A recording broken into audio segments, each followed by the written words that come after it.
अस्सलामुअलैकुम। कराची में सुराब गोड समेत मुख्तलिफ इलाकों में हल्की बारिश शुरू। कराची शहर के शुमाल मशरिक में बारिश बरसाने वाले बादल बन रहे हैं। शहरी तैयार रहें। क्या आप हालात हाजरा से आगाही हासिल करना चाहते हैं? खबर के पीछे छुपे असल हकाइक जानना चाहते हैं तो अभी सब्सक्राइब कीजिए जिलमिल पाकिस्तान को और साथ ही घंटी के निशान पर क्लिक कर दें। आपको बताते चलें कि सोनमियानी और गडानी में बारिश बरसाने वाला सिस्टम बन रहा है। ये बादल कराची को अपनी लपेट में ले सकते हैं।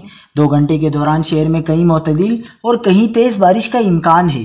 महकमा मौसमियात का कहना है कि मानसून का सिस्टम इस वक्त भी सिंध में मौजूद है। शहर कायद में आज पीर, कल मंगल और परसों बुध को तेज़ बारिश हो सकती है। महकमा मौसमियात का कहना है कि आज का स्पेल रात देर तक जारी रहेगा। चीफ मेट्रोलॉजिस्ट सरदार सरफराज का कहना है कि मानसून हवाओं का रुख सिंध और बलूचिस्तान की तरफ है। ईद उल अज़हा पर भी कराची में बारिश का इम्कान मौजूद रहेगा। कराची शहर के ऐन ऊपर इस वक्त बादल बनना शुरू हो चुके हैं, जिनमें वक्त के साथ शिद्दत आती जा रही है। आने वाले घंटों में शहर के बेशतर इलाकों में गरज चमक के साथ तेज़ और मूसलाधार बारिश मुतवक्के है। बारिश शाम और देर रात तक वक्फे से जारी रह सकती है। गुज़िश्ता रात भी नॉर्थ कराची और इतराफ़ के इलाकों में बारिशें हुई हैं, जिसके बाइस मुख्तलिफ इलाकों में बिजली गायब हो गई।